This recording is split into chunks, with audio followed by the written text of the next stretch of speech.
Quelques petites annonces avant de commencer la vidéo. N'hésitez pas à me rejoindre sur Twitch où j'ai commencé à faire des lives où je parle d'actualité de cinéma et où je reviens sur des vidéos ou des petites polémiques du moment. Si vous n'avez pas Twitch, j'ai créé une chaîne secondaire où je publierai sous forme de capsules des moments de rediffusion, donc n'hésitez pas à vous abonner, je vous mets le lien en description. Et enfin, dernière info, c'est la troisième vidéo que je consacre à une sortie cinéma et ça semble vous plaire au vu du succès des dernières. Et comme je prépare des vidéos plus grosses qui me demandent plus de recherche et d'écriture, je me dis que c'est toujours sympa de rester régulier en vous proposant de temps en temps des films au cinéma, ou pas d'ailleurs. Et puis la critique, je trouve que c'est vraiment quelque chose de stimulant. Et par ailleurs, si vous voulez me soutenir dans mon travail, n'oubliez pas que j'ai créé un Tipeee, donc n'hésitez pas à aller y jeter un œil. Voilà, on peut commencer la vidéo. Ti verrò se in tempo. Quando stai a andare? Pure Demma.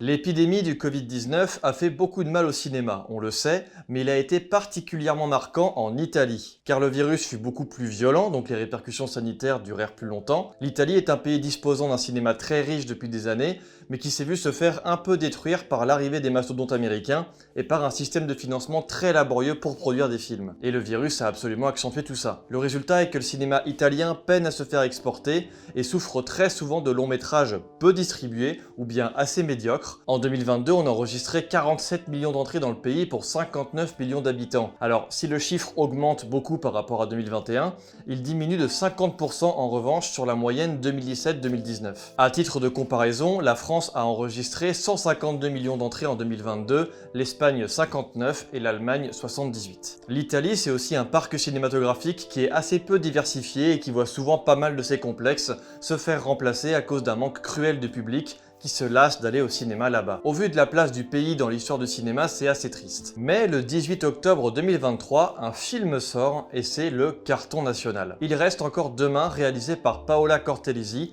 accumule 5 millions d'entrées lors de sa sortie en Italie et devient le 5e film le plus rentable de l'histoire du pays. Un phénomène de société puisque le film se situe en 1946, où l'on suit Delia, interprétée par la cinéaste elle-même, femme prolétaire vivant sous les coups de son mari et travaillant d'arrache-pied pour subvenir aux besoins de ses enfants et plus particulièrement sa fille. La sortie du film coïncide avec un drame, un féminicide commis par le compagnon d'une jeune femme. Cette affaire est particulièrement relayée dans les médias et les foyers pour souligner le poids de la violence patriarcale dans le pays. Ce hasard fait que la sortie du film va particulièrement résonner et va donc lancer toute une population à aller voir le film et c'est un succès phénoménal et totalement inattendu. Les professeurs emmènent leurs élèves voir le film, les grands-mères leurs petites filles, et par effet d'une vague populaire, le film reste des mois au cinéma, et la cinéaste est fortement sollicitée pour parler de son engagement féministe. Fort de ce succès, Universal France décide de le distribuer chez nous, et il vient de sortir ce mercredi 13 mars 2024 dans nos salles. Alors ce succès est bien beau, mais est-ce que le film vaut pour autant le coup d'œil? On a souvent tendance à regarder d'un mauvais œil un film dit populaire, puisqu'il a tendance à s'ancrer dans des codes standards et ne font que survoler une thématique ou une problématique, avec un aspect formel cinématographique un peu banal qui ne va pas spécialement prendre de risques, à l'instar de Barbie, le film que le capitalisme souhaitait. Mais je suis quand même allé le voir pour me faire mon propre avis et ça m'a donné envie d'en faire une vidéo. Car Il reste encore demain est une preuve que l'on peut faire un film populaire de qualité.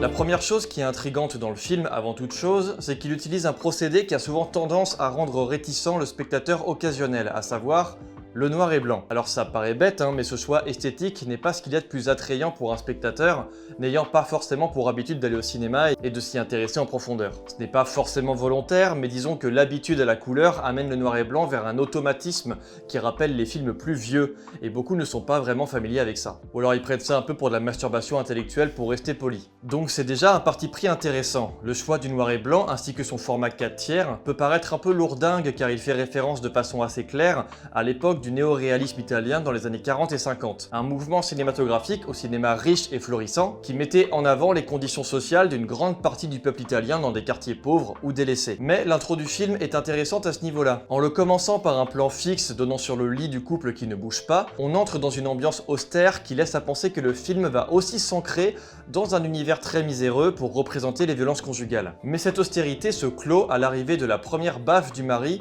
après que Delia lui ait dit juste bonjour. S'ensuit une musique pop et entraînante qui va laisser apparaître le train de vie de cette femme. L'absurdité du geste, complètement inexpliqué, donne le ton de ce que va être le film. En mettant en exergue la violence du mari et de manière plus systémique par le biais d'autres procédés, la violence du patriarcat, le film aborde de façon parfois burlesque la situation de Delia, mais sans jamais s'en moquer ou sans jamais paraître léger. La corde est très sensible et pourtant tout arrive à très bien s'équilibrer. Le côté très rythmé du film, qui contraste avec son apparence austère dans ce noir et blanc, par ailleurs magnifique, peut faire tomber le récit dans une enveloppe standard. Par exemple, il y a pas mal de musique, le montage est très découpé, il y a pas mal de dialogues explicatifs, mais pourtant dans cette enveloppe se dresse un film bien plus singulier grâce justement à la maîtrise du burlesque et des situations, notamment à travers un ton anachronique. Bien que se passant en 1946, le film n'hésite pas à user de procédés qui vont casser l'idée de passé, dans le but d'actualiser aussi ce qui s'y déroule. Des gros ralentis amenés par une musique pop-rock des années 60-70, quelques séquences effrénées avec un son de rap, et au travers de ce montage surdécoupé se dessine aussi le rythme de vie infernal de Delia. Femme travailleuse, avec un mari violent et 3 enfants, vivant dans un sous-sol et rêvant de partir avec un amant garagiste, le personnage de Delia crée en lui-même une couche de possibilités dans la mise en scène, en cherchant l'émancipation de la femme dans cette situation sociale. Et parmi ces possibilités se trouvent quelques séquences musicales que je trouve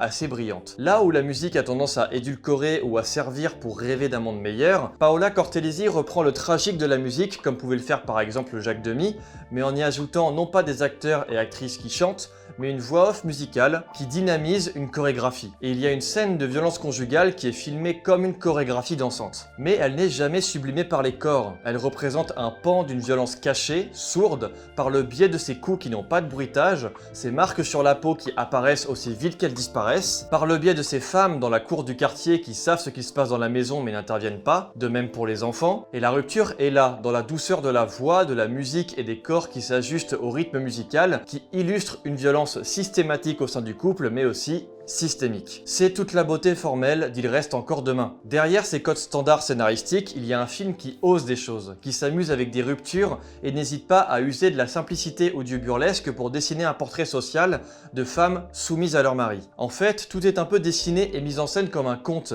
mais qui traite de thématiques lourdes et toujours d'actualité. La réalisatrice écrivait notamment ceci dans sa note d'intention. Cela ressemble à l'histoire, toujours un peu lugubre, de certains contes pour enfants, mais il s'agit au contraire d'une histoire plutôt ordinaire d'une banale famille italienne de la seconde moitié des années 40. Une énorme gifle en plein visage juste avant de partir, comme si de rien n'était. J'avais cette image en tête et le désir de mettre en scène, à travers Delia, les femmes que j'ai imaginées en m'inspirant des récits de mes grands-mères. Des histoires dramatiques racontées avec la volonté d'en sourire, des histoires de vie dures partagées avec toutes dans la cour de l'immeuble, joie et peine sur la place publique allaient toujours de pair. Ces histoires étaient celles de femmes ordinaires qui n'ont pas fait l'histoire et qui ont accepté de subir une vie faite de sévices parce que c'était comme ça et pas autrement, sans se poser de questions. Cela a existé, cela existe encore. Parfois. Autre rupture formelle, dans la manière d'arborer le récit comme un conte, les personnages ont tendance à être vus comme caricaturaux, que ça soit dans l'absurdité parfois excessive de leur dialogue par exemple. On pourrait donc croire à une sorte de manichéisme facile. Mais là où la réalisatrice est maligne, c'est qu'elle ne cesse de filmer à hauteur d'homme et à hauteur de femme. Le mari de Delia est peut-être un connard, mais la cinéaste n'hésite pas à le mettre en scène dans des situations qui se veulent drôles, à l'instar d'une séquence où une vieille dame fait son apparition dans leur maison et où personne ne sait qui c'est. En fait, elle ne cherche pas à humaniser le personnage moralement, elle fait juste en sorte qu'il soit filmé comme un être humain, avec parfois des moments où ça n'est pas directement un monstre qui frappe sa femme. Cette façon de faire permet aussi de mettre en avant le fait que la violence conjugale n'est pas quelque chose d'exceptionnel, ou juste propre à une situation en particulier. C'est un procédé à l'époque qui est très normalisé, et qui l'est encore d'ailleurs un peu aujourd'hui pour certains. Par conséquent, pas besoin de jouer un monstre pour faire ce genre de personnage. Jouer un homme dans ce contexte historique et social suffit tout simplement. Cela permet de normaliser la violence entre guillemets, pour rendre compte qu'elle arrive dans tous les foyers, et que c'est tout un système de domination qui permet ces violences. Ce n'est pas juste selon la personnalité d'un tel ou un tel. Je trouvais ça assez bien amené et ça permet de garder un juste équilibre aussi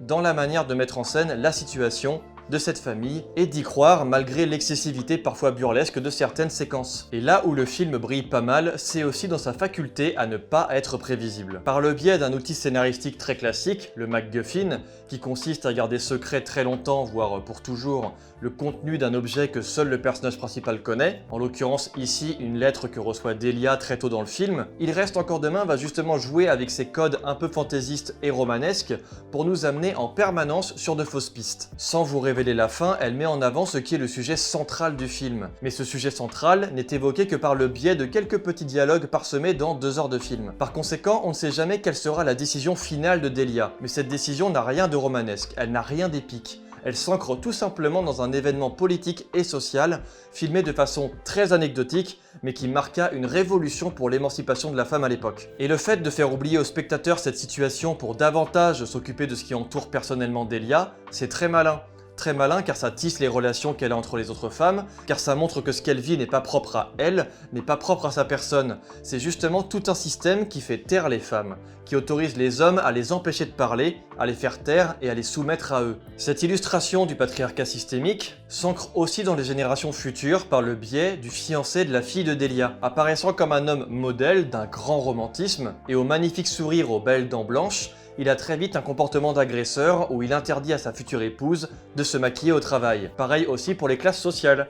La famille de ce fiancé, propriétaire d'un restaurant, est issue d'une petite bourgeoisie. Par conséquent, il y a évidemment lutte dès lors que les parents des conjoints se rencontrent. Mais malgré ça, la femme bourgeoise vit aussi sous l'injonction de son mari, qui est a priori pourtant bien mieux élevé que celui de Delia, mais il l'autorise aussi ou non à parler ou à donner son avis. Tout cela est souvent représenté de manière assez excessive dans les dialogues et la mise en scène. Mais la façon dont c'est filmé permet de généraliser tout un système en le mettant justement en évidence. Dans la citation, la réalisatrice expliquait qu'elle se basait notamment sur les témoignages de ses grands-mères qui avaient vécu cette époque.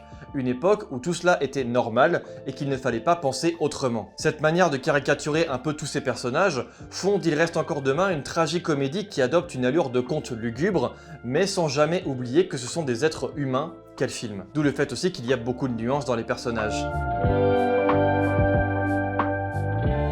Il reste encore demain est donc vraiment chouette. Il joue avec des codes standards pour mieux les détourner et pour délivrer un message actuel, féministe et social sur la condition des femmes et sur leur émancipation historique. Sans oublier les interprétations qui sont toutes très justes, je trouve, dans le ton de ce que souhaite donner le film. Et surtout, je suis assez content de voir que l'on peut effectivement faire du cinéma populaire et accessible tout en étant intelligent dans sa façon de raconter et de mettre en scène. Il y a peut-être une rupture aujourd'hui en France là-dessus. Si je suis évidemment défenseur du cinéma français et si je suis évidemment pour le fait qu'on doit donner plus accès à des films peu distribués qui reflètent bien plus la diversité de notre cinéma, je constate quand même que celui qui est populaire est souvent assez médiocre, en particulier quand il s'agit de faire justement des comédies. Elles s'axent souvent sur des mêmes types de profils, des gros bourgeois autour d'une table, ou bien sur des parodies ratées de films d'action américains. Il faut diversifier le genre. On est capable de faire du populaire de qualité tout en parlant de sujets de société, et c'est ce qui arrive à faire à mon sens, Il reste encore demain. Voilà, c'est la fin de cette vidéo, j'espère qu'elle vous aura plu et qu'elle vous aura donné envie d'aller voir le film. N'hésitez pas à la partager si elle vous a plu, et n'hésitez pas à vous abonner à la chaîne, et on se retrouve. Et n'hésitez pas à me rejoindre sur Twitter, et on se retrouve très vite pour de nouvelles vidéos. Ciao!